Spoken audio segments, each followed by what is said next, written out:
Mga kasimanwa, live kita ya makaron sa may barangay Ochando, no? Yakaron sa Banwa Ita, New Washington. Kung sa sinya ni may sangka aksidente.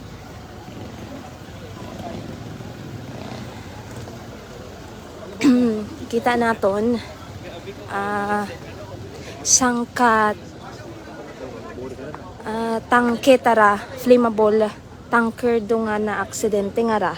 Kasi manwa dumiretso gada imaw saray karon nga gilid ita karsada aga kaina nga ni samtang kita hay nagapaagto sa area haya 5 ka mga MDRMO mga ambulansya ro nga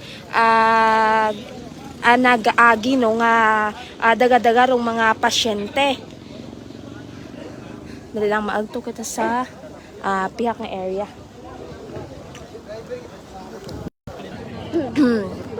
Nakita nato ng mga kasimanwa ray karon nga tangke no haya sunggaban ng ray karon nga tricycle mga kasimanwa yagidra sa maya paliko nga porsyon no ita